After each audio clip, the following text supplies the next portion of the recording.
وعليكم السلام ورحمة الله وبركاته. بسم الله الرحمن الرحيم، وصلى الله على سيدنا محمد المختار وعلى آل بيته الشموس والأقمار الذي جعلهم نورا وهداية إلى طريق الحق والابتعاد عن الضلالة التي تنجينا من العذاب والنار المحرقة، ووقانا وإياكم منها عن أئمتنا الأطهار صلوات الله وسلامه عليهم. قد قالوا في حق خاتم الأنبياء والمرسلين: ما من كرامة أو معجزة وعلم أعطاه الله لنبي من الأنبياء أو المرسل إلا كانت لخاتم الأنبياء والمرسلين. وقال أغلبهم أعطاه خير منهم، يعني إنه خير من بقية الأنبياء، من بقية. فكان سليمان عليه السلام يكلم الطير، وعيسى يحيي الموتى ويبرئ الأكمة والأبرص، وموسى قد شق البحر بعصاه ويخرج يداه فتكون بيضاء من غير سوء، وإبراهيم لم تحرقه النار. وكل هذا بفضل الله سبحانه وتعالى. فهذه الصفات كلها لرسول الله محمد صلى الله عليه وآله، وقد أثبتها قول المخالفين في كتبهم، وقد نسبوها لرجالهم. وقولهم: من اتبع محمد صلى الله عليه وآله أكرمه ربه بجاه من اتبع، وهم أناس عاديين. ففي كتبهم عن من مشى على الماء. إذا هذا أفضل من شق البحر لموسى. ومنهم من أحيا حمار له، ومنهم من لم تحرقه النار في الدنيا. ولقد نسبنا إلى أئمتنا هذا، وإذا أنسبنا هذا القول إلى أئمتنا كالإمام علي بن أبي طالب صلوات الله وسلامه عليه قالوا كفر ولغو. أفيدونا جزاكم الله خيرا. يقول علي رابع لا تخلي لل40، وين ما تخلي علي ظل حيدرة.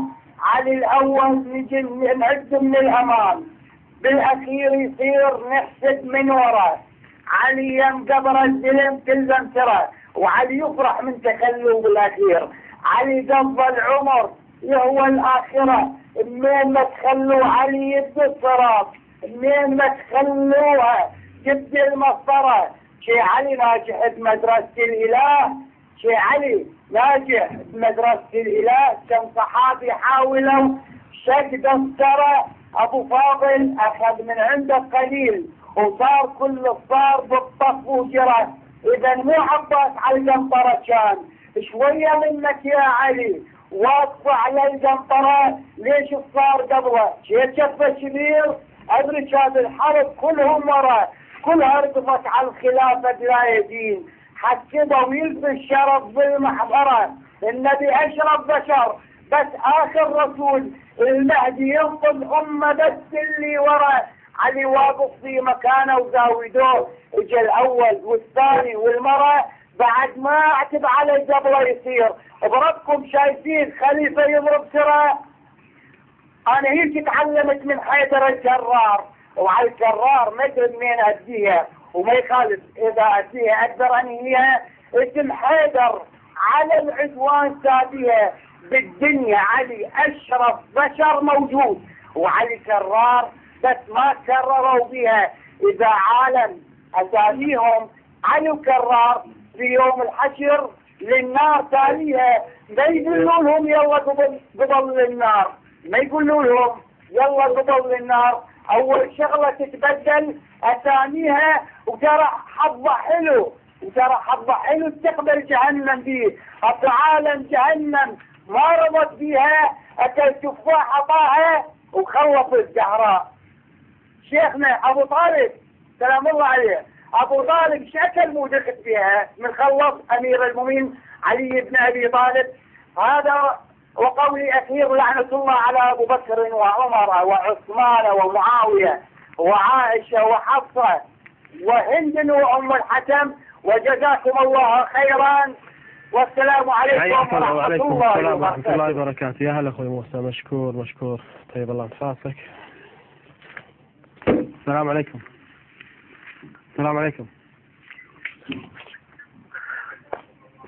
الو. السلام عليكم، تفضل. اخوي عندي سؤال للشيخ. تفضل. اسمك بالخير؟ ممدوح من سوريا. تفضل. أول سؤال بالنسبة للآية. تفضل. السابقون من المهاجرين والأنصار، كيف الشيخ يستثني لنا أبو بكر وعمر من هذه الآية؟ ألم يهاجروا مع الرسول؟ نعم. السؤال الثاني، عليكم بالثقلين يقول الشيخ، القرآن وعترتي أهل بيتي. احنا أهل السنة عندنا القرآن وسنتي.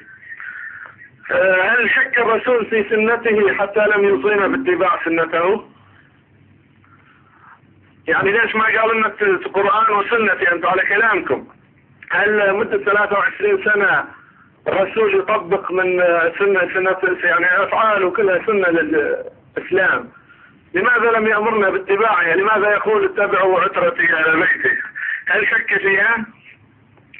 وتأييد آية السابقون من المهاجرين والأنصار وتحت المبايعة تحت الشجرة، وكان موجود عمر وأبو بكر عندما بايعوا الرسول ورضوا الله ورضي الله عنهم أيضا، فكيف سيستثنيهم أيضا الشيخ؟ إن شاء الله راح نجاوب على سؤالك. مشكور أخوي ممدوح، حياك. طيب تفضل. يلا خلاص الله.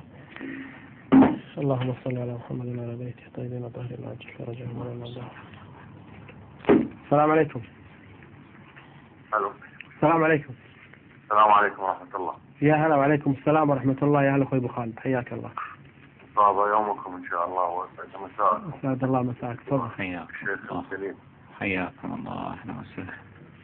طبعا كما هي العادة نحن كشيعة نستمع إلى الشيخ ونستفيد من أحاديثه دائما، ولا يوجد لدينا تعليق، وإن وجد سوف نقول ونعلق ولا نستحي من ذلك. أما أنا أريد أن أتطرق إلى ما تطرق إليه الشيخ في آخر محاضرة له بالنسبة لتمرير قانون الإعدام عبر مجلس الأمة الكويت.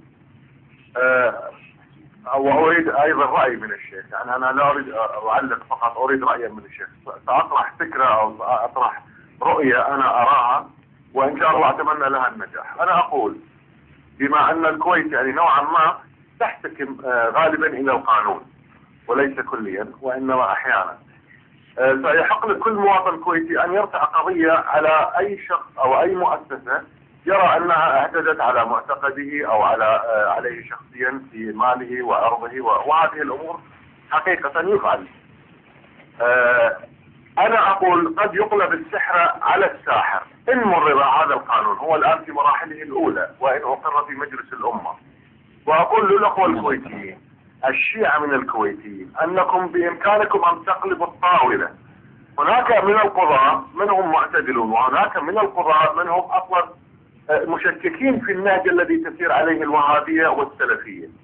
فأنا أقول أن تبدأوا أنتم بالهجوم قبل أن يبدوا عليكم ويهاجموكم ويتهموكم ومن ثم تساقون إلى المحاكم ويحكم عليكم بالإعدام. إذا تطرق أحدهم وقال عن خالد بن الوليد وترضى عليه، بإمكانكم أن تأتوا بحادثة مقتل الصحابي مالك بن نويرة، وهي تاريخية وهم يسردونها وموجودة في أمهات كتبهم. هذه ممكن أن يناقش فيها الشيعي القاضي ويحاججه فيها ويستند على أنه أيضا من كتب التاريخ السنة. إن قالوا عن أبو بكر مثلا عليهم بالإتيان بمروج الزهر، وكيف هي اعترافات أبي بكر بأنه أخطأ في حادثة وندم عليها ومنها هو تفتيش أو دخول بيت فاطمة عنوة. هذه الأمور وغيرها ممكن أن يحاجج بها الأخوة الشيعة. وإذا كثرت هذه الدعاوى ضد من يتلفظ بهذه الألفاظ لكونهم يعترفون بأن الشيعة مسلمين، أيضا يحق لأي مسلم. القانون لم وهذا القانون عندما أقر لم يقل فقط للسنة أو الوهابية أو البكرية، وإنما قال للمواطنين الكويتيين، وكما هو معروف يعترفون بأن الشيعة مسلمين على الأقل. فإذا علينا إن مرر هذا القانون، وأتمنى أن لا يمرر، ولكن أن نبدأ بسلب الطاولة على رؤوسهم إن شاء الله، وسيفشلون بل وستخلط الأوراق وعندها يكون الفرج إن شاء الله. أحسنت. ليس لدي أكثر من ذلك. والسلام عليكم ورحمة الله وبركاته. وعليكم السلام ورحمة الله وبركاته. اللهم صل على محمد وعلى آل بيته الطيبين الطاهرين واجعل فرجهم ولا ناداهم. ناخذ آخر اتصال وبعدين على ما يجاوب الشيخ انتم تقدرون تتصلون مع عمر حتى يعطي مداخلته. السلام عليكم. الو السلام عليكم. وعليكم السلام ورحمة الله وبركاته. أخ عبد الله. نعم حياك الله. من معي؟ يا أخي أبو حيدر من كربلاء. يا هلا أخوي أبو حيدر تفضل. السلام عليك وعلى أخوي الشيخ العزيز الكبير. وعليكم الشيخ ياسر الحبيب. ورحمة الله وبركاته. أخي العزيز اسمح لي أن على أبا بكر وعائشة وحفصة وعمر وعثمان ومعاوية وزيد بن معاوية. هاي أول مرة هاي أمنيتي شلت هاي أمنيتي شلت أسمعها هاي الفضائية أو راديو. هاي أمنيتي شلت أسمعها. الحمد لله. أخي العزيز الحمد لله وشكرا. أخي العزيز تفضل. بالنسبة لذول الأخوان البكرية أكو مثل ينطبق عليهم. هذا واحد شاف له واحد قال له فلان، قال له نعم، قالوا لي عليك ميت، قال له مش فلان حقيقة عدل قدامك، قال له لا مو تقول لي ميت كذب. فهذول عندهم فات قناعة يقولون لهم مشايخهم الوهمية، يقولون لهم هاي الحقيقة ما عنده استعداد انه. المهم اخي العزيز انا خاف اطول عليك العفو وعز المعذرة. بس لي رجاء وطلب من الشيخ الحبيب. تفضل. اريد يدعو لي عندي فد مريض. ان شاء الله الله يشفيه ان شاء الله بحق مريضك. الله يخليك. وانا يزيدني فخر انهم داعمين هاي القناة وافتخر يعني ومن محبي هاي القناة. انت الشرف يا اخوي ابو حيدر. حياك الله حياك الله. وان شاء الله ندعيكم عند الامام الحسين وخير العباس وبركة الحسين والعباس ان شاء الله أن يوفقكم للمزيد من الخير والعطاء. شكرا. بارك الله فيك. ماجور سمع الله. أشكرك أخوي العزيز الله يخليك. حياكم الله. شباب بس نوقف اتصالات. سماحة الشيخ طبعا تعقيبا على مداخلة موسى يقول لي دائما ينسبون إلى المعجزات للصحابة وإذا ذكرنا هذه المعجزة لأحد الأئمة قالوا كفر وشرك. ذلك نصبهم لا يتحملون أن يكون شيء ثابتا نعم ثابتا لأهل البيت عليهم الصلاة والسلام. نعم. ممدوح من سوريا السابقون المهاجرين والأنصار كيف يستثني أبو بكر وعمر وهم مشمولون في هذه الآية؟ كما استثني مثلا الرحال أو الرجال بن عمرو الذي كان أيضا من المهاجرين مع النبي صلى الله عليه وآله وكان موصوفا بالعلم والعبادة كما يقول هو أعلام أهل الخلاف ومنهم مؤسس الفرقة الوهابية محمد بن عبد الوهاب، ولكنه بعد ذلك كفر وارتد وذهب وشهد لمسيلمة بأنه رسول، وزعم أمام قومه أن رسول الله صلى الله عليه وآله أنبأه بأن مسيلمة الكذاب رسول من بعدي. فهذا رجل أيضا كذلك من المهاجرين. المبايعة تحت الشجرة. مبايعة تحت الشجرة. ها أنا قد قدمت، لذلك أقول عليهم بأن لا يناموا حينما يستمعون كلامي فليركزوا جيدا. قلت إن عبد الله بن أبي بن سلول الذي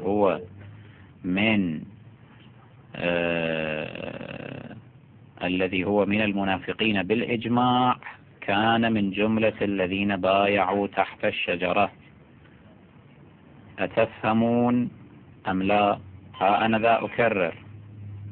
عبد الله ابن أبي ابن سلول المنافق بإجماع المسلمين كان من جملة من بايع تحت الشجرة. فهل تقولون أن الله رضي عنه لمبايعته تحت الشجرة؟ لا يقول ذلك عاقل، يقول إنه خارج عن ذلك العموم،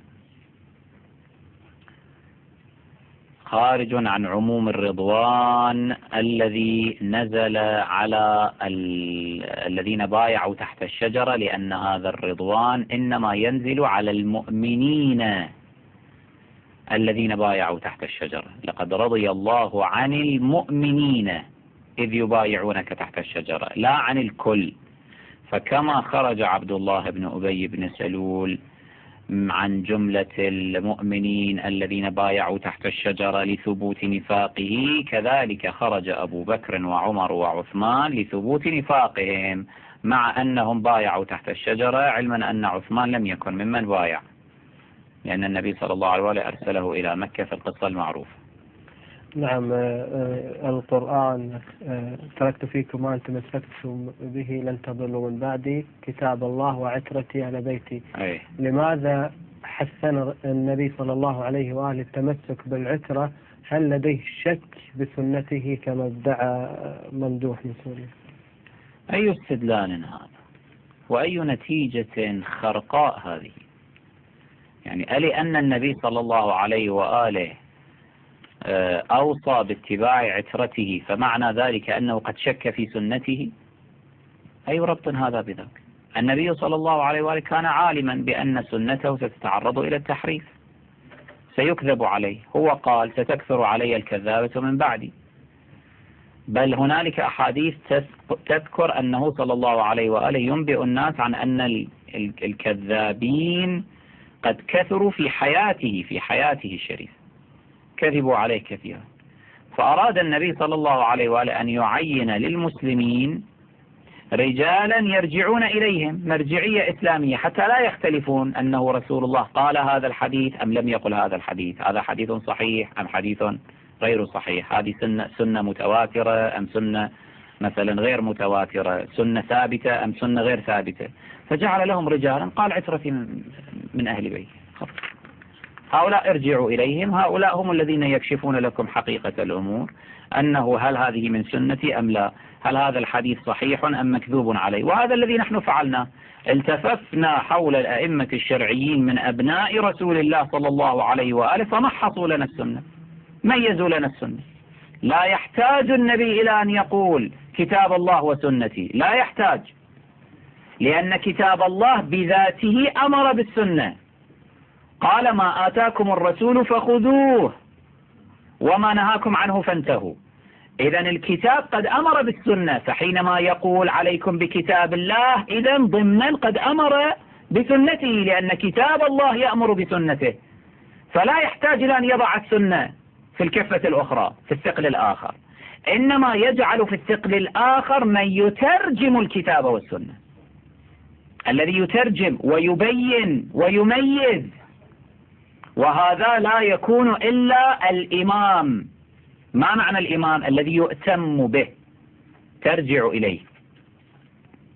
هؤلاء هم الأئمة الاثنى عشر عليهم الصلاة والسلام، الذين جاءت الأحاديث بالبشارة بهم عن رسول الله صلى الله عليه وآله، أولهم علي وآخرهم المهدي صلوات الله وسلامه عليهم أجمعين. هؤلاء علينا بأن نتبعهم. ومعنى هذا أنه شك في السنة. منين جايب هاي النتيجة الغريبة العجيبة؟ سمحت الشيخ أبو خالد من السويد يقول أريد رأي في هذا الموضوع الذي طرحه، هو أن يقول أن دولة الكويت بما أنها يعني ترجع إلى القانون في بعض الأوقات وليس أغلب الأوقات مو كلها، فيحق لكل شخص أن يرفع قضية على من يعتدي على رموزه ومرتكزاته، فتستطيعون أن تغلبون الطاولة عليهم والبدء بالهجوم إذا تطرقوا مثلا لقضية خالد بن الوليد. واضح. أولا هذه يعني نظرة تفاؤلية بالنسبة للوضع في الكويت. لا قانون في الكويت. الكويت تحولت الآن إلى ما يشبه حارة كل من إيده إله. لا قانون في الكويت، وإنما القانون الوحيد هو للأقوى. الأقوى هو من يفرض قانونه. وصارت محاولات وتجارب عديدة، هنالك قضايا نائمة في المحاكم، وإذا صدر فيها حكم فتكون أحكام يعني أحكام مسرحية إنجاز التعبير، أحكام هكذا يعني هلامية. وإذا كانت هنالك أحكام صدرت فلا تطبق. مثلا الآن أخيرا صدر حكم على شخص تطاول على مقام الإمام صاحب الزمان عليه الصلاة والسلام بالسجن 7 سنوات مع الشغل والنفاذ ما طبق، إلى الآن لم يطبق. أما في المقابل القانون يطبق علينا نحن. لماذا؟ لأنهم هم الأقوى، وهذا شيء طبيعي. في بلاد العالم الثالث القانون هو للأقوى، مو في مثل هاي البلاد العالم الأول، يعني البلاد الحرة، قانون للأقوى. قضاة الكويت فاسدون، السلطة القضائية فاسدون، هذا كلام دعائي، هذا قضاؤنا العادل، قضاؤنا العادل، كله حكي بطيخ. هذا حكي بطيخ يضحكون به على الناس. ماكو شيء اسمه قضاء عادل. قانون في الكويت للأقوى. فهم وضعوا الآن سنوا هذا القانون وأقر، خلص انتهى. أنا قلت يعني يوم الخميس سيقر، وبالفعل أقر، البارحة أقر القانون، انتهى نهائي، خلص تم إقراره، قانون نافذ، وبالفعل سيعدمون، شيء واضح، وهذا سيرى، إلا أن ينهض الشيعة بالخطة التي قلناها. الاستقواء بالقضايا وكذا لن يؤدي إلى أي نتيجة، لأن القانون لا يطبق إلا على الشيعة وعلى تفسيرهم. يعني حتى لو تجيب مالك بن نويرة يقول لك شنو علاقته مالك بن نويرة؟ ثابت عندنا أنه هذا كافر وارتد، وخلص يا مان، لا أطلع من الباب. أصلا أنت إذا تريد تطبق هذا القانون حقيقة بحذافيره، هو يقول كل من يسيء إلى النبي صلى الله عليه وآله، صحيح؟ كتاب البخاري أكبر كتاب أساء للنبي.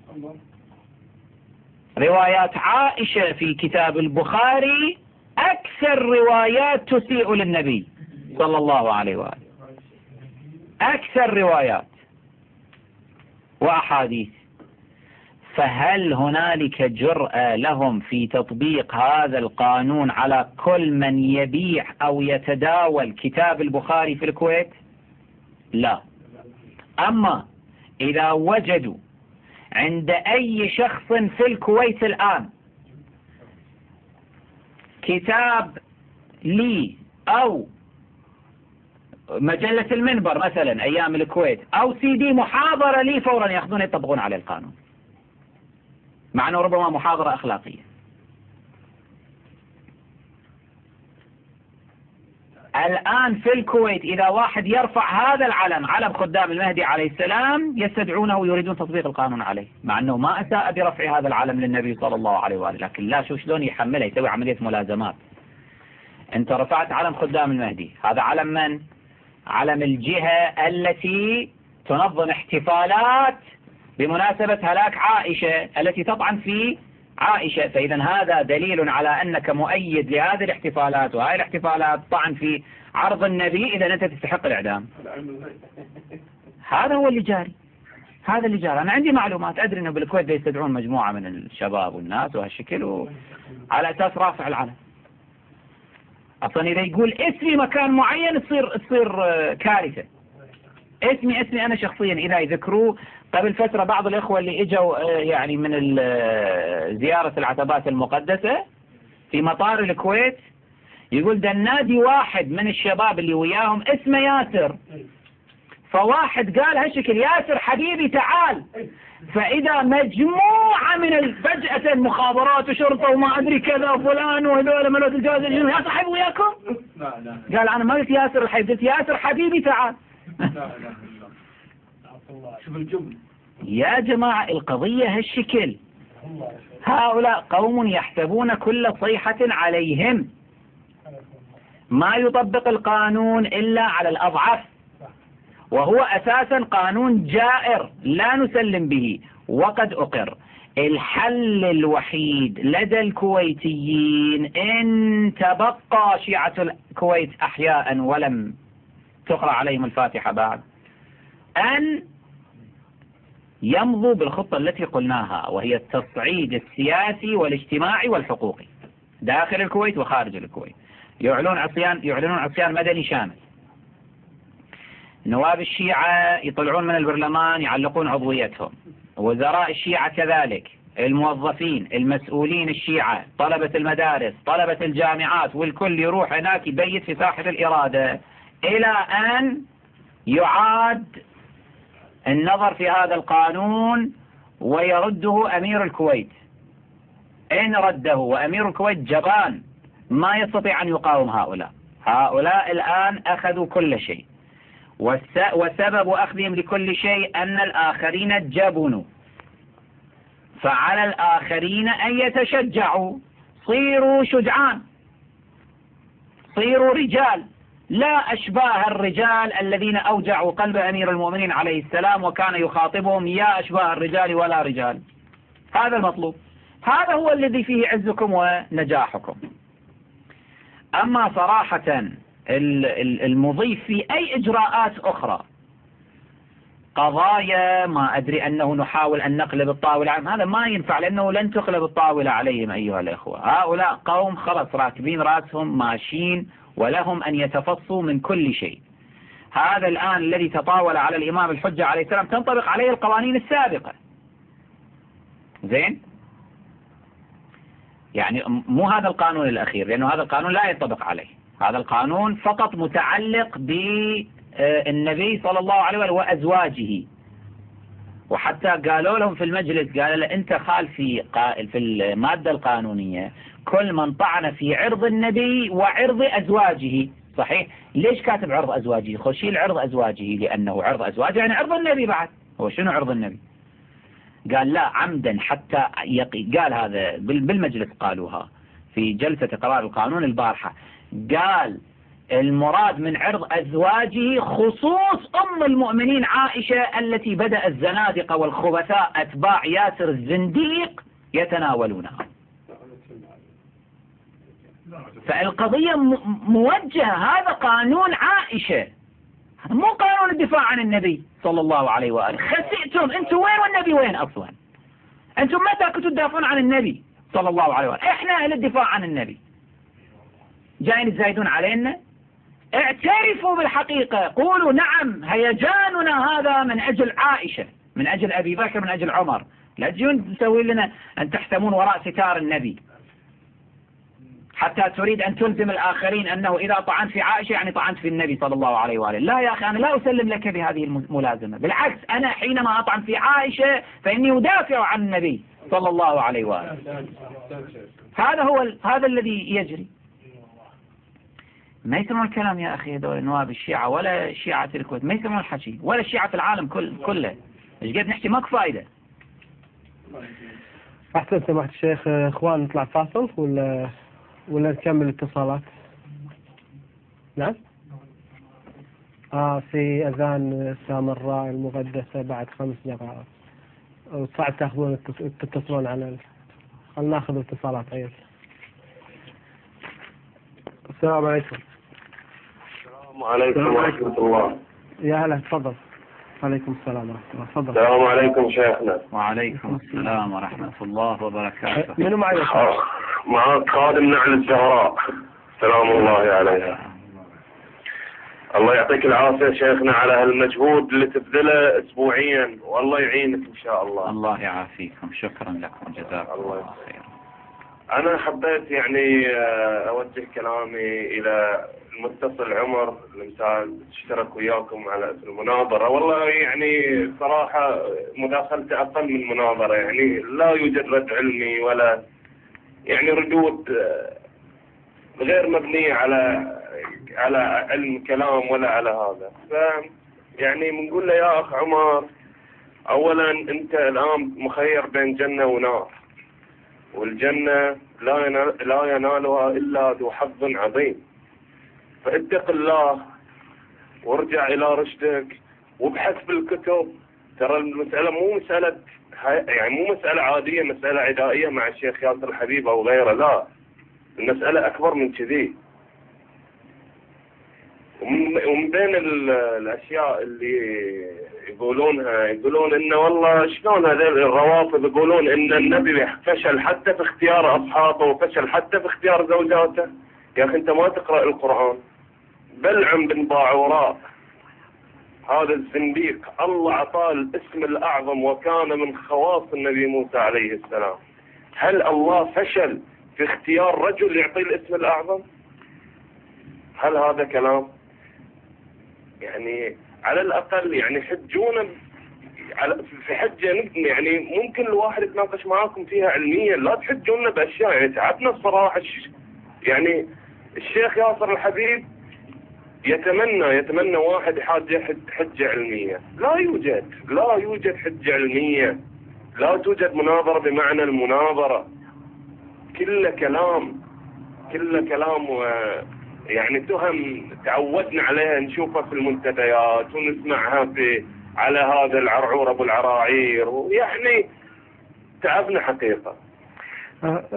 مشكور اخوي خادم رحمه الله والديك. بس عندي تعليق انا اخوي عبد الله على مقطع يوتيوب انا شايف انه امس، والله بس مجرد امس شايف انه على هذا شيخ بكري مصري اقرع قاعد يقول للشيخ ياسر الحبيب انا هذا لو اشوف الشيخ ياسر الحبيب اقتله والله انا بس حبيت اقول له يعني انت بدال ما قاعد تحر على انه على ربعه روح سوي لك حل، يعني روح شوف لك طريق، روح ازرع شعر، روح يعني تصرف يعني. شاكو شعر خادم شلون؟ شاكو ازرع شعر بالموضوع يعني لا يقعد يهر ويضحك على عقول الناس، يعني بدل ما يعني يبيع كلام الفاضي هذا يروح يسوي له شغله احسن. يعني انت لو يشوفك الشيخ ياسر الحبيب والله العظيم يفلقك نصين كما فلق امير المؤمنين اجدادك او اسيادك الخنازير السابقين. مشكور خادم اخوي رحم الله والدينا. يا هلا في معنا. كم باقي؟ دقيقتين فيهم اتصال. السلام عليكم. السلام عليكم وقبل الله. وعليكم السلام ورحمة الله. يا هلا، من معي؟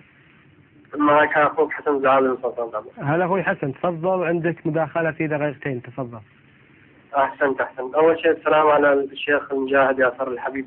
وعليكم السلام ورحمة الله وبركاته. بس هي قدامنا دقيقتين، بس أحب أدخل في الموضوع مباشرة من دون مداخلة على أحد من الأشخاص. بس حبيت أوجه كلام الشيخ ياسر الحبيب على إني حاب ألف، عندي مقالات حاب ألفها عن أسميها علم النفس يعرف أعداء علي بن أبي طالب، وأتعرف فيها لأبي بكر وعمر وعثمان وعائشة وحفصة. فالموضوع ليش؟ لأن أريد أزيد الزخم وأنقل الموضوع من موضوع اعتقادي ديني إلى موضوع أكبر، من حيث أني أقارع خصوم من ناحية ثانية من نوع ثاني، هو من خلال علم النفس أتجرح فيها لأبو بكر وعمر وعثمان، أطلع حقيقتهم حقيقة نفسية. فأنا أتمنى أن الشيخ بس يوجه الموضوع عشان أقدر أبدأ فيه. إن شاء الله. بارك الله بك. إن شاء الله تعالى. إن شاء الله حسن، بارك الله فيك، مأجور إن شاء الله.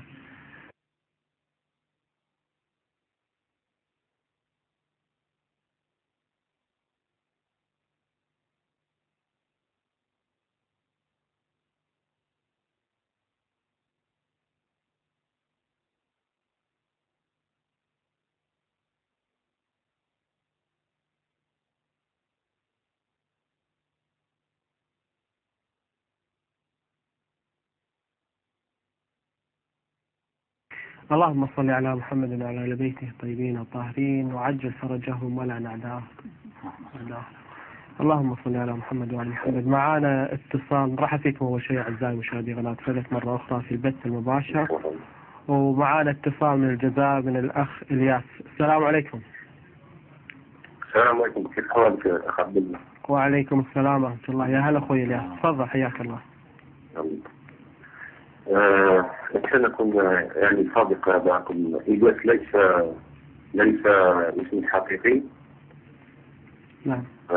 لا أريد أن أبوح باسمي عشان هناك بعض المشاكل هنا في الجزائر، يعني هناك بعض المتشددين الذين لا يحبون الشيعة.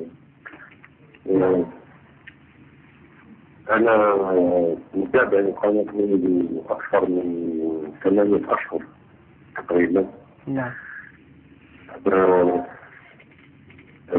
أولا السلام عليكم ورحمة الله يا شيخ الحبيب. وعليكم السلام. اللهم صل على محمد وعلى آل محمد الطيبين الطاهرين، ولعنة الله على قتلتهم وأعدائهم إلى يوم الدين.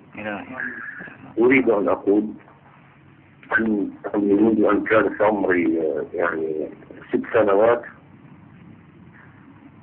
وأنا أبحث عن النور الذي يهديني إلى الدين يعني الدين الصحيح.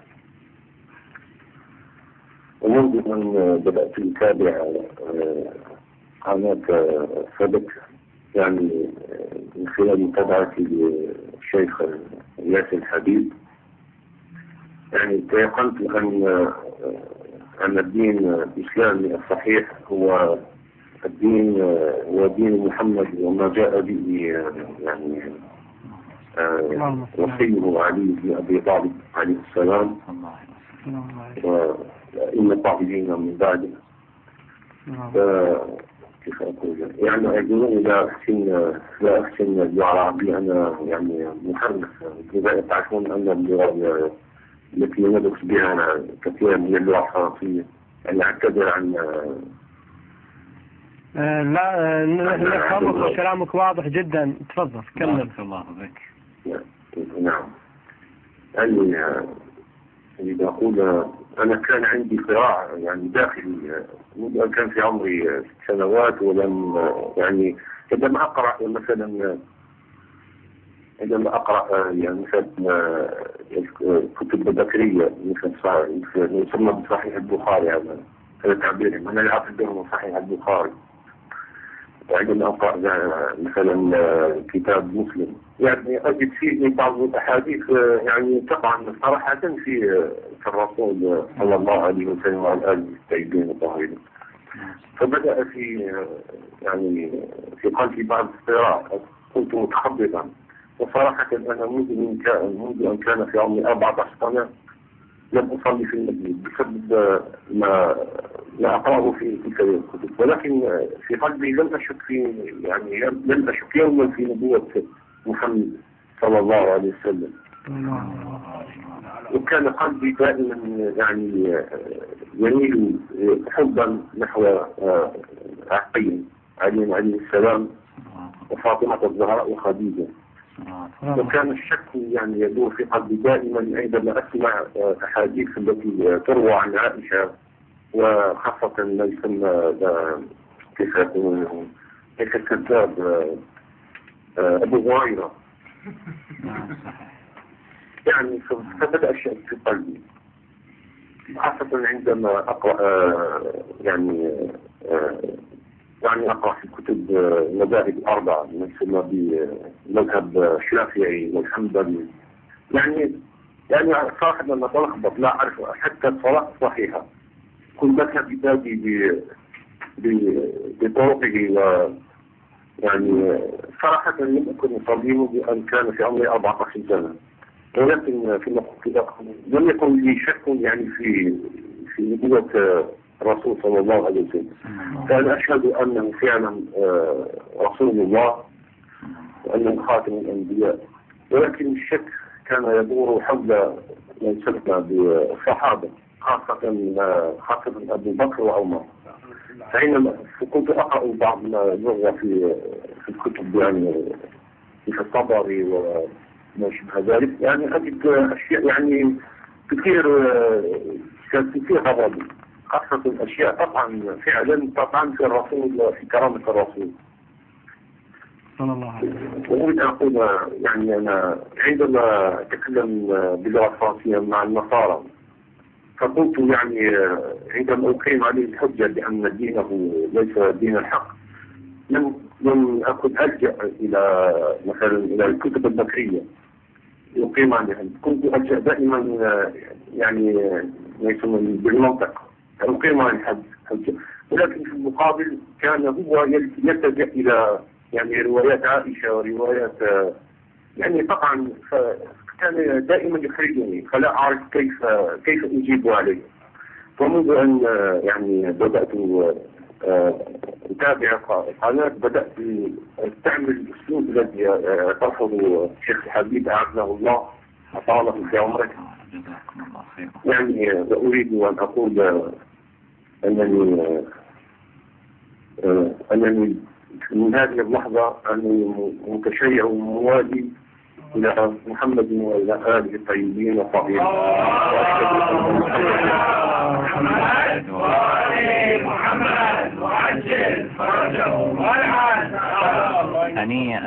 هنيئا لك رزقك الله الجنة مع محمد وآله الطاهرين.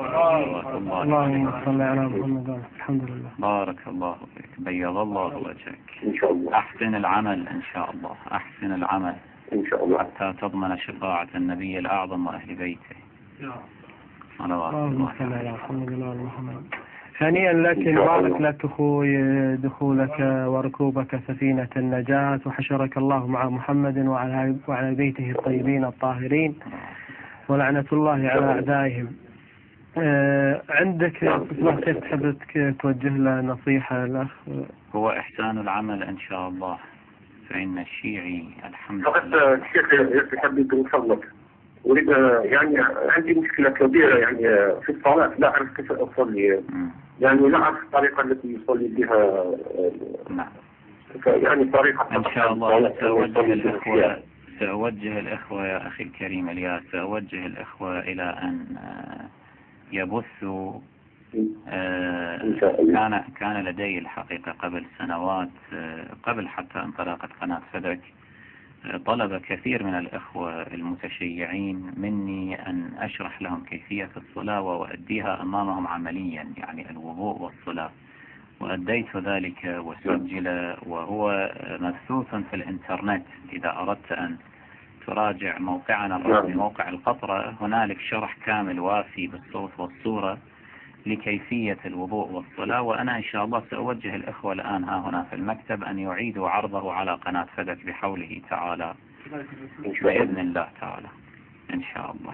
وأخوي ترى هذا المقطع موجود على قناتنا على اليوتيوب، إذا أنت باحث في الإنترنت معظم محاضرات سماحة الشيخ وخطبه موجودة على اليوتيوب، إذا كنت باحث جيد تستطيع أن تجدها إن شاء الله. فقط أريد أن أقول فقط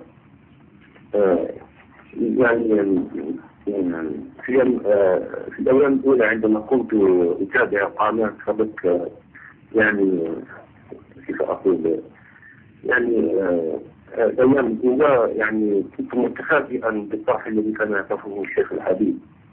ففي الأيام الأولى يعني عشان أكون صادق معك، أول ما سمعت يعني طرح الشيخ الحبيب وأطلب الله أن يغفر لي، يعني كنت ألعنه أشد اللعن.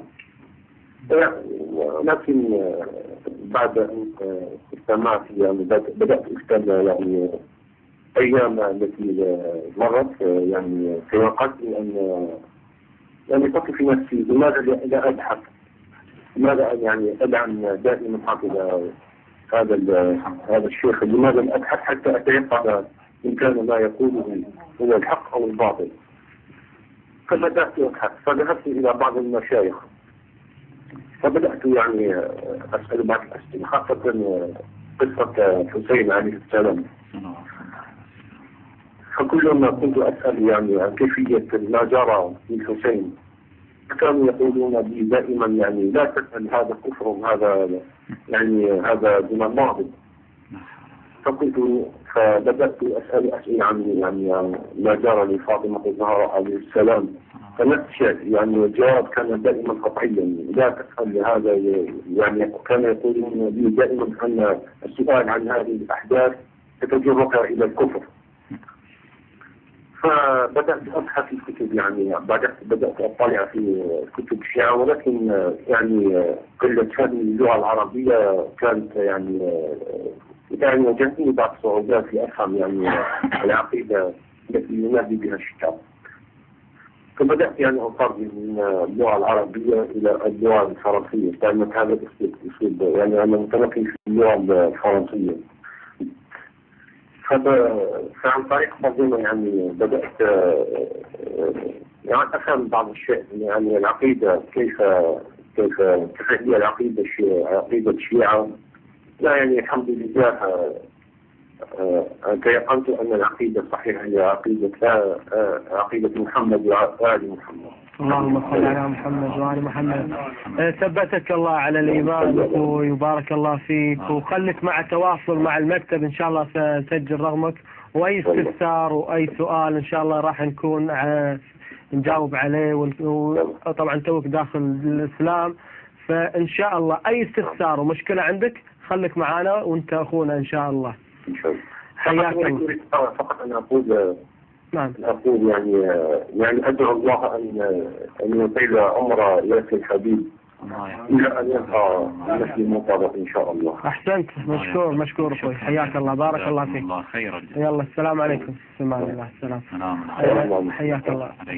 احنا عندنا باقي كم بالوقت؟ الحمد لله. دقيقتين. سمحت الشيخ، تعليق بسيط سريع على أخونا حسن زعابي، لديه مقالات يريد أن يكتبها في علم النفس، يعرف أعداء علي عليه السلام ويزيد الزخم وينقلها من نقلة دينية إلى علم النفس، فيريد توجيه. عين العقل والحكمة، جزاه الله خيرا. واقعا هذا أصلا كان مما يدور في ذهني، وقد قمت بشيء من هذا القبيل، وحاولت أن أحلل يعني الشخصية النفسية لعائشة في كتاب الفاحشة.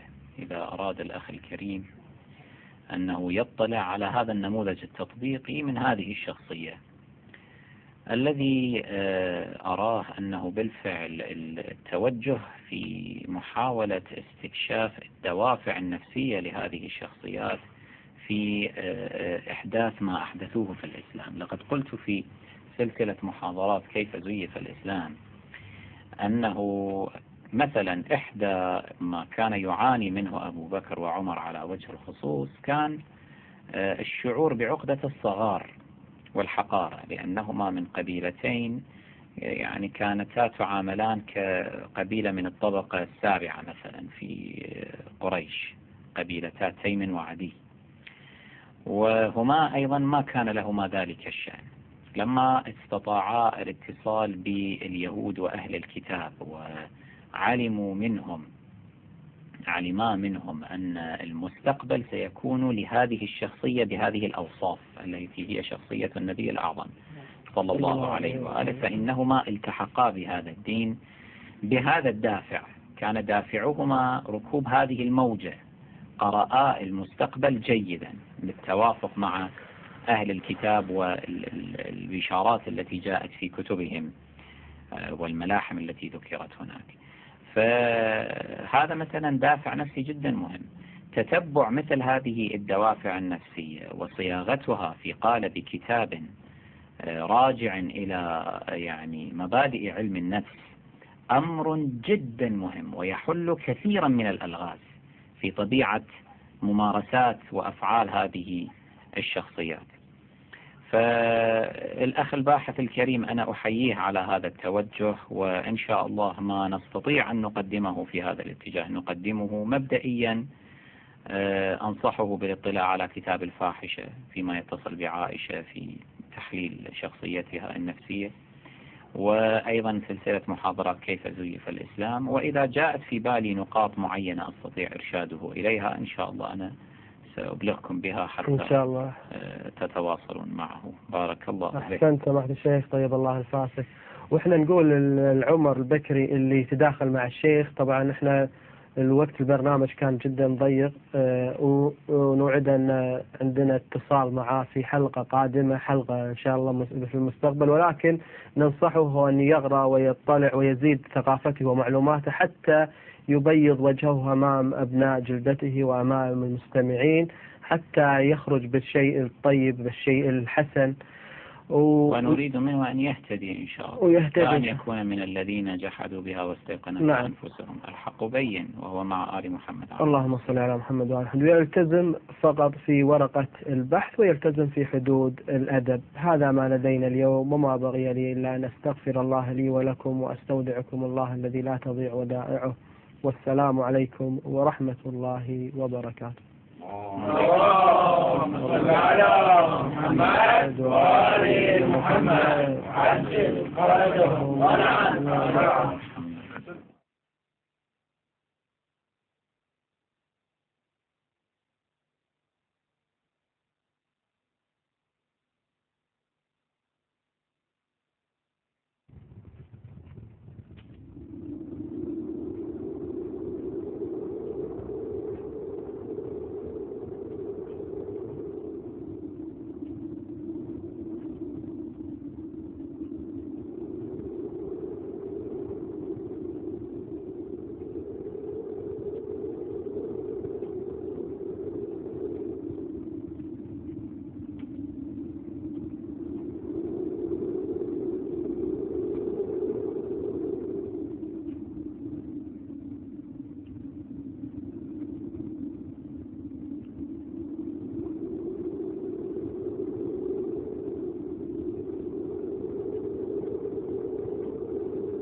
اللهم صل على الصديقة فاطمة الزكية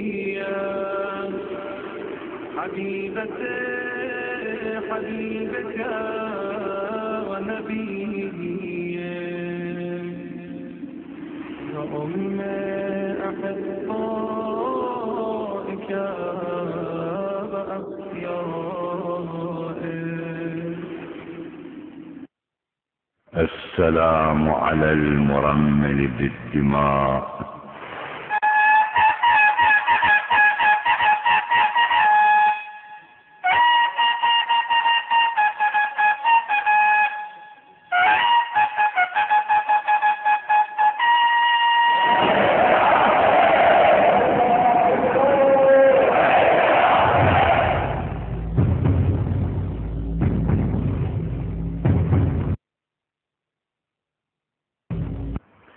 أعوذ بالله من الشيطان الرجيم. بسم الله الرحمن الرحيم. الحمد لله رب العالمين، وصلى الله تعالى على سيدنا محمد وآل بيته الطيبين الطاهرين، واللعن الدائم على أعدائهم أجمعين من الآن إلى قيام يوم الدين. اللهم لعن أول ظالم ظلم حق محمد وآل محمد وآخر تابع له على ذلك. اللهم لعن العصابة التي جاهدت الحسين وشايعت وبايعت وتابعت على قتله. اللهم لعنهم جميعا. السلام عليكم ورحمة الله وبركاته أعزائي مشاهدي ومتابعي قناة فدك وصوت العطر عليه السلام، وأهلا وسهلا بكم في حلقة جديدة من برنامج شيعة العالم إلى أين؟ شيعة العراق إلى أين؟ أحبتي، في بداية هذه الحلقة طبعا لابد أن ننوه إلى مسألة، وهي زيارة قبر السيدة زينب عليه السلام في الأسبوع الماضي في ذكرى وفاتها. فحقيقة احنا نتقدم بالشكر لجميع المواكب وجميع الأفراد الذين ذهبوا إلى هنالك وعادوا سالمين غانمين، والحمد لله على سلامتهم وتقبل الله أعمالهم. هذه في البداية. المسألة الثانية، وهي يعني حلقة اليوم راح أخليها محصورة في هذا الموضوع بالذات، وهي ما حصل خلال الأيام القليلة الماضية من تفجيرات وقتل والسفك للدم العراقي والدم الشيعي بالخصوص. حقيقة في البداية أتقدم بأحر التعازي إلى أهالي المغدورين وزوجاتهم والأزواج والآباء والأمهات وجميع من كان له شهيدا خلال هذه الأيام القليلة الماضية. وحقيقة يعني هم هنيئا لهم، لأن هذول شهداء إن شاء الله، الله عز وجل يتقبلهم كشهداء. أيضا أتقدم إلى المصابين والجرحى في المستشفيات. أتمنى من الله العلي القدير أن يشافيهم ويعافيهم إن شاء الله تعالى. أحبتي، يعني ما أريد أطلع يعني المقاطع للتفجيرات وسفك الدم والمشاهد مريعة حقيقة. يعني خلال هذه الأيام أنا شفت صور يعني حقيقة تدمي القلب. طفل صغير يعني عمره أشهر مفحم، يعني صاير فحم، هذه في منطقة الصدرية والمناطق الأخرى. على كل حال أنا أريد أناقش، يعني اليوم أريد أناقش الأسباب اللي يعني دفعت إلى مثل هذه التفجيرات ومثل هذا الكم من التفجيرات في يوم أو يومين، وسقوط هذه الكمية الهائلة، يعني بالعشرات تجاوزوا 250 أو أكثر ما بين شهيد وجريح. أريد أشوف الأسباب، وحقيقة من خلال هذا المنبر أيضا أتقدم بشكري إلى القوات المسلحة في العراق من جيش وشرطة وكافة الأصناف، ويعني أقول لهم أريد من عندكم المزيد من الحيطة، المزيد من الحذر، المزيد من الضرب للأوكار الإرهابية والعناصر الإرهابية في كل مكان. زين. وحقيقة أنا أيضا أطالب الأهالي والناس في العراق أن ما تفقد الأمل بالجيش والشرطة، لأن هي اللعبة ترى هنا، يعني المراد هو أنك تقوم تشكك بالجيش والشرطة وتشكك في كل من هو يعني شريف أو يقف لحمايتك أو تأمين شيء. حقيقة في أخطاء وفي تقصير وفي كثير من التغافل، يعني موضوع بهالشكل بهذه الطريقة، ولكن لا نفقد الأمل مطلقا، لأن إذا فقدنا الأمل مطلقا راح تزيد أكثر وراح تصير اختراقات أكثر وراح تصير نكبات أكثر. فبداية خلينا نشوف، عندي مقطع يعني هو مو جديد لطه الدليمي، ولكن خلينا نشوف طه الدليمي يعني شنو اللي يقول قبل فترة.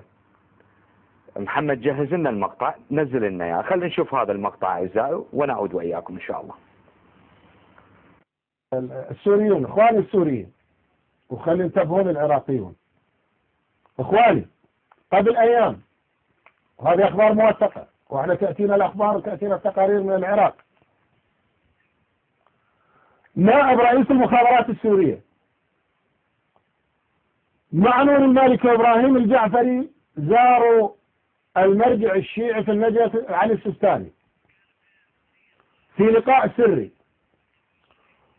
ومن ضمن ما دار في هذا اللقاء ومن ضمن ما قرر في هذا اللقاء فتوى من السيستاني إلى عموم شيعة سوريا والعراق تنص على من أراد الدفاع عن المذهب فليساند الرئيس بشار الأسد، ومن يتقاعس فإنه ينصر قتلة الحسين النواصب الكفرة. شوف التكفير، هم يكفروننا. كما أبلغ السيستاني رئيسه السوري بأنه سيتبرع له بمئات الملايين من الدولارات، مئات الملايين من أرصدة السيستاني ومؤسساته الاستثمارية، يتبرع للحكومة السورية.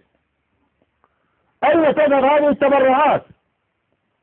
للمساعدة في دفع رواتب الشبيحة. هذا السيستاني، سماحة المرجع، دولة للسنة ماكم يروحون، وهاي الوفود العربية الجامعة العربية وغيرها وين رايحين؟ السماحة السيستاني يدفع رواتب الشبيحة السيستاني والميليشيات الشيعية من حزب الله اللبناني ومقاتلي الجيش المهدي والمتطوعين للدفاع عن النظام من شيعة البحرين وإيران، ولدفع المبالغ إلى عوائل قتلاهم. وأزيدكم شيئا آخر، المرجعية الدينية الشيعية في النجف قبل حوالي أسبوعين أرسلوا رسالة موقعة من جميع مراجع الشيعة وعلى رأسهم السيستاني، أرسلوا رسالة إلى نور المالكي تحثه على مواصلة تقديم المساعدة إلى النظام السوري حماية للمذهب الشيعي. ومن ضمن ما ذكر في هذه الرسالة بالنص أن سقوط النظام السوري يمثل نهاية للمشروع الشيعي في المنطقة والعالم أجمع. وهذه بشارة أخواني أنها حرب سنية شيعية، هذه بشارة لأهل السنة رغم كل عوامل الظلام ورغم كل الآلام، فإن الشيعة لا مستقبل لهم، وإنهم يحفرون قبورهم بأضلافهم، وإنهم يلعبون بالنار غرتهم القوة الحمقاء، لا مستقبل لهم. سيسقط النظام السوري وستتحقق مخاوف هؤلاء. السلام عليكم ورحمة الله وبركاته، أهلا وسهلا بكم مجددا. عفوا، احنا شفنا هذا المقطع وإياكم، يعني شاهدنا جميعا هذا المقطع. أولا يعني كما عهدناه من هؤلاء القوم إنهم يكذبون ويكذبون ويكذبون حتى يكذبون. يعني حقيقة كل شيء عندهم مبني على الكذب.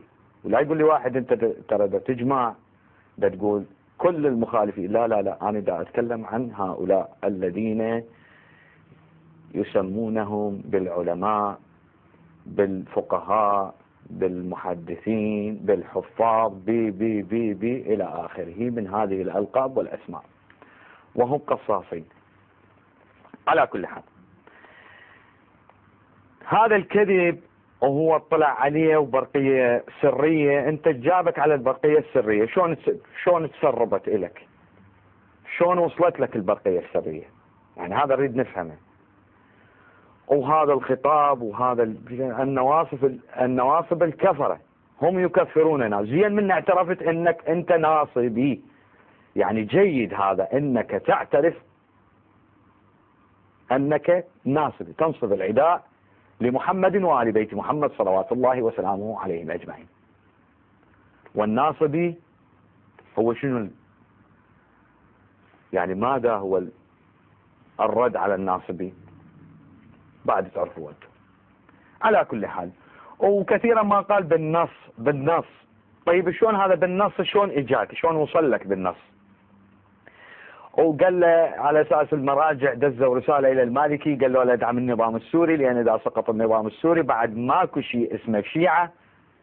يا جاهل يا احمق، 1434 سنه هجريه ما تزحزحت الشيعة، بالعكس تنتشر أكثر فأكثر. زين شنو الشيعة واقفة على نظام بشار الأسد؟ ولكن هذا الجهل، والحقيقة الناس التي تصدق هذا القول هي أجهل منه. زين على كل حال احنا هذا يعني توضيح، بس أنا اللي أطلبه اليوم يعني أنا ليه جبت لكم هذا النموذج؟ هذا ينتمي إلى العراق وهو بالأصل عراقي، هسه بغض النظر منحرف غير منحرف ولكنه عراقي. احنا كعراقيين عندنا حكومة ودولة تمثلنا. هذه الحكومة والدولة ليش ما تصدر أمر إلقاء قبض على هذا بالانتربول؟ ليش ما تمنع من الدخول إلى العراق؟ ليش ما تمنع من الحركة في دول الخليج وغيرها؟ يعني ليش هالتراخي؟ من طلعت يا رئيس الوزراء، طلعت البارحة وأول بارحة وقبلها زين، وطلعت وقلت سنضرب بيد من حديد الكل، ميليشيات وقاعدة وتكفيريين وغيره وغيره وغيره وغيره. طيب هذا جيد، نقطة جيدة احنا ما يديك بيها، ولكن انت اليوم هذا مثل هذا النكرة، هذا الصوت النكرة اللي دي يعني يحرض على الإرهاب والقتل، من يقول ابشروا انها حرب شيعية سنية شيعية على حد تعبيره. زين ولا حد يقول لي هذا احنا ما نعترف به، مثل ما اتصل بي احد الاخوان قبل فترة وقال لي هذا احنا ما نعترف به وهذا كذا وهذا كذا. لا اكو مواقع خاصة تجيب فتاوى، وهسه اظهر لكم اياه واظهرت لكم اياه خلال الحلقات السابقة، انه هذول هاي الصفحات وهاي المواقع تاخذ الكلام مالته وتطبق على ارض الواقع بالعراق، عنده اتباع وعنده مؤيدين وعنده مريدين.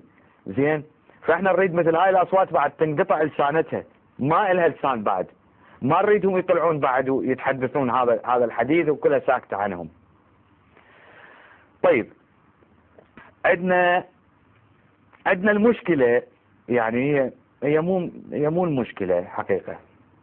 خلينا نشاهد العمليات، لو خلينا نشاهد المقطع ايضا هو نوعا ما قديم، ولكن الطامة الكبرى انه هذا الحديث وهذا الكلام وهذا التفوه يتفوه به اعلى سلطة تشريعية في البلد. طيب شلون بالنسبة للبقية؟ محمد نزل لنا مال أسامة النجيفي. نسبة الأعضاء الشيعة في مجلس النواب الذي ترأسه تقريبا 53% من نسب الأعضاء تقريبا. نعم. هل هذه هي نسبة الشيعة في العراق؟ حقيقة هذا الأمر فيه خلاف، يعني هناك من يدعي أرقام أن هناك أغلبية، نحن نقول أن هناك رأي موجود أن هناك تعادل تقريبا، أو يعني السنة أكثر من الشيعة في العراق، ولكن نحن نطلب الآن بوضوح أن يكون هناك فقرة في الإحصاء السكاني القادم تحدد مذهب العراقي حتى يكون هناك التزام بمعايير الدستور في التوازن الوطني. يعني لا يجوز أن يتم الادعاء بالأغلبية وتؤخذ الأغلبية وأكثر منها. السلام عليكم ورحمة الله وبركاته. هذا الكلام فيه خلاف. هنالك من يدعي أنهم أغلبية، وهو يقول لا. على كل حال، أنت من رايح بقطر وقاعد في قناة الجزيرة التي هي قناة طائفية، قناة صهيونية، قناة الناس كلها تعرفها، واليوم قامت تظهر وكثير من التغريدات لهذا المدعو هذا، أنا ما أريد أن أذكر اسمه، وكثير من الكلام على مواقع الفيسبوك وموقعهم الرسمي أيضا. زين، يعني حرب طائفية تقود هي قناة الجزيرة، قناة كذب وخداع وتدليس وبهتان، وكل هذه الموبقات هي تطبقها قناة الجزيرة، واكو قنوات عراقية أيضا تطبقها وراح نتطرق إليها أيضا. زين، من رايح هناك وانت أعلى سلطة تشريعية في البلد وقاعد يسوي لي الشيعة هم مو أكثرية والسنة هم أكثرية وهذول مو أكثرية وإحنا نريد نسوي على حساب الطائفة وحساب المدري شلون. زين، وقبل يوم أنا طلعت تصرح من صارت التفجيرات تقول إحنا هاي القيادات العسكرية ولازم هذول، هذا كله تقصير من الجيش وتقصير من الهادي. إلى متى هاي المهاترات مالتك؟ إلى متى هذا الكلام مالتك؟ بدل ما انت اعلى سلطة تشريعية اليوم يعني تشد على ايدي القوات المسلحة حتى تضرب الارهابيين. زين، تطلع تنتقد القوات المسلحة؟ ليش ما سويت لك دعيت اعضاء البرلمان الى جلسة عاجلة وطارئة؟ زين، ليش ما دزيت عليهم؟ كل واحد قاعد ياخذ له هالقد فلوس وولد يعني ولد الخايبة على قولتنا احنا بالعراق، دا يذبحون ويقتلون وينسبون يومية. زين، هو مو الغلط في كلامك او بيك، الغلط باللي جابك وخلاك. بس هم اليوم دا يدفعون بهذا هاي النماذج في سبيل ان يعني مشاريع اقليمية، مشاريع عربية، مشاريع تركية، مشاريع مدري منين. زين، الى متى؟ الى متى؟ على كل حال، زين، خلينا نشوف القوات الأمنية خلال، يعني احنا قبل ما نشوف القوات الأمنية خلي أقول لكم مسألة. أنا شنو اللي يعني خلال هذه، يعني خلال ملاحظاتي، القوات الأمنية أطلقت عملية اسمها عملية الشبح، قامت تضرب أوكار القاعدة، ولقوا كثير، لقوا 3 بيوت مفخخة قريب على الحدود السورية، لقوا، تعرفون ايش لقوا في شمال بابل يعني الحلة؟ لقوا صواريخ مداها اعتقد 500 كيلومتر، قالوا او 500 متر، يعني نص كيلومتر، يعني على هذا الاختلاف ما ركزت على البعد مالته، ولكن صواريخ يعني بعيدة المدى، لا مو 500 متر، 500 كيلومتر قالوا. زين، يعني صواريخ بعيدة المدى ومتدربين عليها ومرتبين. هاي منين اجت الصواريخ؟ ولقوا أسلحة وكواتم وهسه راح نشوف احنا مقطعين بها بعض من هذه الأوكار، يعني بعض ما لقوا القوات الأمنية وقوات الجيش وغيرهم. ولكن هي هاي المسألة هنا، المسألة انه صار ضغط على أوكارهم، على مكاناتهم، على يعني قواعدهم الأصلية. زين، فشنو اللي سووا؟ ضربوا بغداد بهذا الكم الهائل حتى يوصلون رسالة للعالم ان هم اليوم موجودين بالساحة.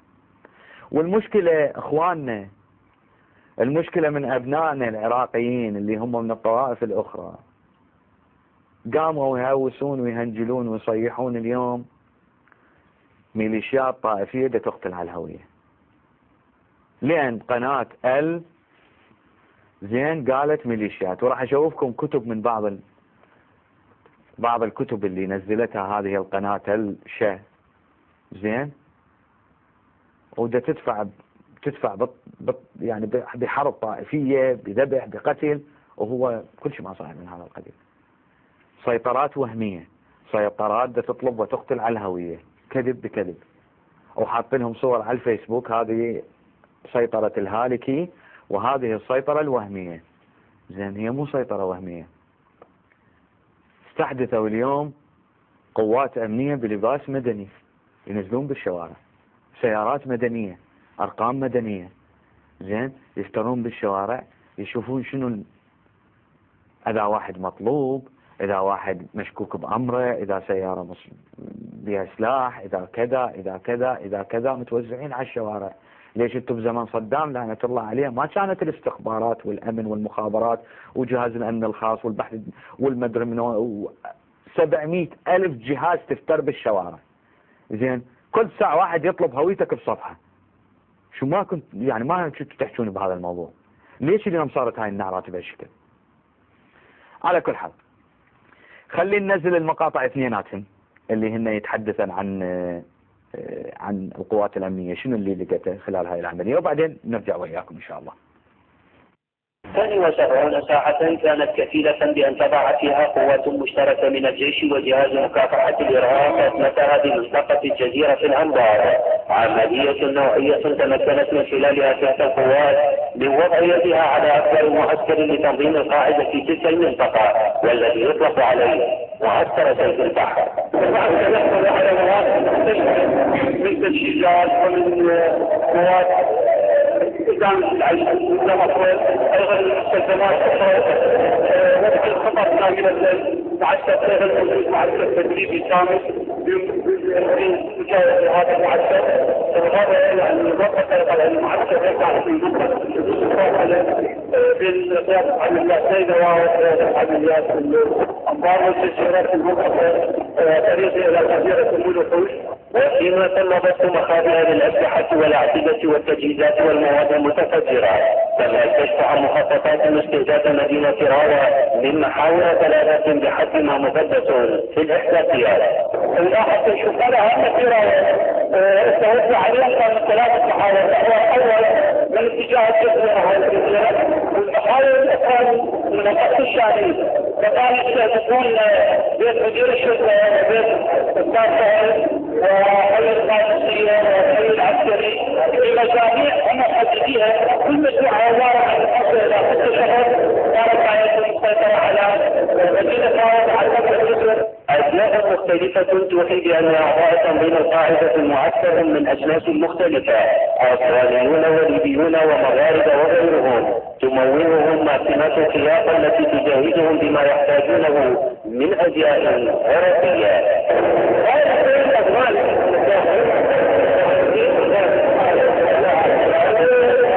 بالمناسبة لديهم مدينة خاصة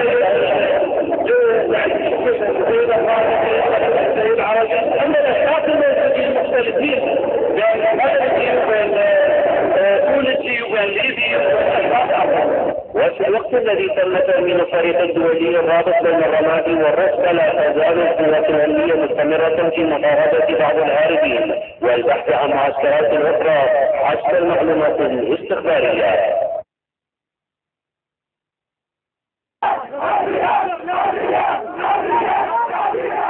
الداخل مفقود والخارج مولود.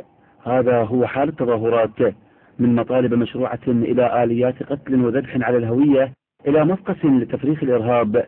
حال التظاهرات يقود إلى استفهامات الحرب التي إن انفلتت من عقالها ستحرق الأخضر واليابس، منطقة تقودها وتحيطها القتلة وأشباح الجواسيس والعملاء. بعد ملحمة استمرت شهور لم يدرك الإرهاب ومن يسوق القتل أن الأمر سيحسم وستكشف الأوراق في الفلوجة التي رفضت مشروع التقسيم، ورغم أنها تحت مطرقة الإرهاب التي ضيق عليها الخناق لم تتراجع الفلوجة من قول كلمتها الداعية إلى الوحدة ونبذ التقسيم. لكن ما الذي جرى؟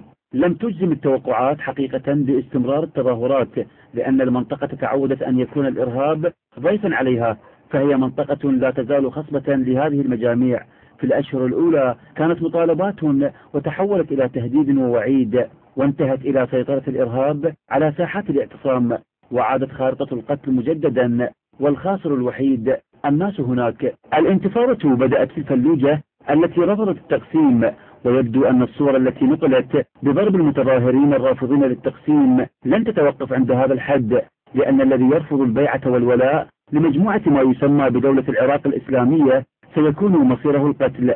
المناورة على ما يبدو عادت مجددا بين الإرهاب والأهالي الذين جزعوا من أساليب الترهيب التي تستخدمها العصابات المسلحة التي سيطرت على أكثر من موقع في المناطق الغربية. ويبدو أيضا أن ورقة الحكومة العراقية ومراهنتها بكسب الوقت قد أعطت النتائج الإيجابية لتكسب الأهالي هناك أولا بعد أن يتحققوا من الأمور بأنفسهم، ليكون بالتالي لها القول الفصل.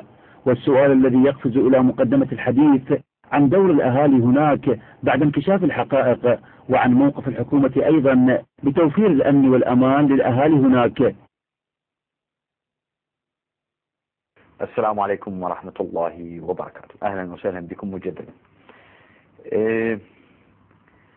هذه جزء، يعني المقطع الأول كان يتحدث عن العملية الأمنية التي هي في غرب الأنبار، هي بكل مناطق الجزيرة يسموها، اللي هي الأنبار والمناطق المحاذية، بيجي وما بيجي على تكريت وذن المناطق والموصل والجزيرة، وهذه يعني كلها مترابطة في مكان واحد تقريبا.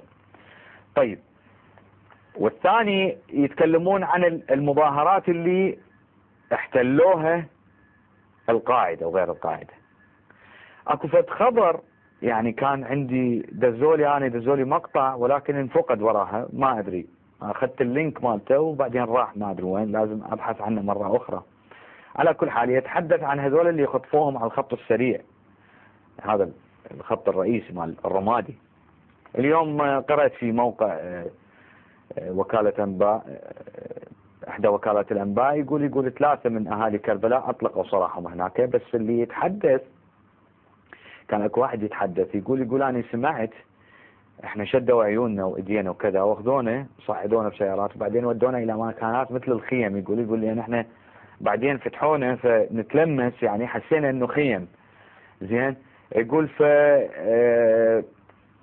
يقول سمعتهم يقولون انه احنا موديكم العلي حاتم السليمان، او احنا من جماعة علي حاتم السليمان. موجود هذا التصوير ونزلوه، اعتقد هو هذا نزل في كثير من الاماكن. على كل حال القوات الامنية حاولت تلقي القبض على هذول، سعيد اللافي ما ادري منه، وسعيد اللافي انهرب هسه بتركيا. ما اعرف انا شنو واحدهم من يهرب رأسا يدخل لو تركيا لو قطر. يعني هاي مو غريبة، شوفوها اعزائي.